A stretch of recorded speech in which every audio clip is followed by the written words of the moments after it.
Hello and welcome to the latest unboxing. I'm Daniel, one of your hosts on the weekly The Reasons I'm Broke podcast found right here on YouTube. And this is the Steppenwolf from Iron Studios 1/10 scale Zack Snyder's Justice League statue. So here's a look at the outside of the box. We've got the proper labeling. Everything is awesome on it.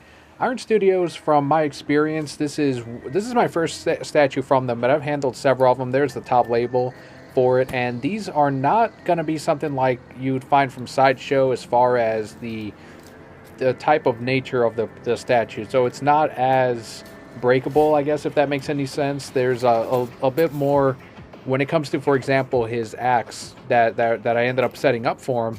There was a little bit of leeway as far as how I got it into his hand.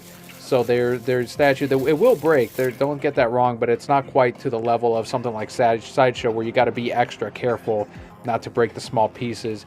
So there's the bottom of it. It is 1/10 scale, again, art scale, and it is not numbered, unlike some of the other statues that we've seen here on the channel.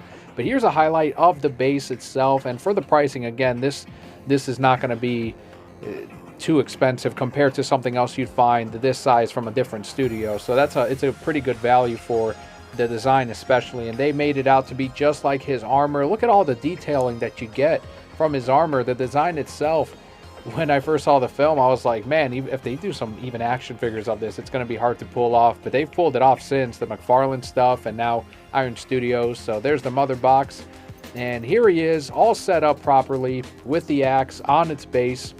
Steppenwolf, a huge improvement from the theatrical cut of Justice League. And here I was very happy to support this and get a statue of this villain who I did not expect to feel so much sympathy for. When you watch the film, the character arc is amazing, and hopefully we get to see more of that background in some form at some point. As always, bring back Zack Snyder, always fighting, support, and vote with your dollar. Close-up of the axe and the hands. There's a better look at some of the feet itself and the armor, the base. So it sits really well on there. There didn't seem to be a gap from the base to the feet when I put them in. And here is the side. There's the mother box and the back for Steppenwolf. All of the design, all of the armor going throughout the entire thing. Very well made, again, from Iron Studios. And I picked this up at my local comic shop. And there's the other side, the hands, and a close-up of it. So huge thanks to you for checking out this unboxing. As always, make sure to follow us on Twitter at Reasons I'm Broke, and check out the weekly podcast found right here on YouTube and on your favorite podcatcher. Thank you very much.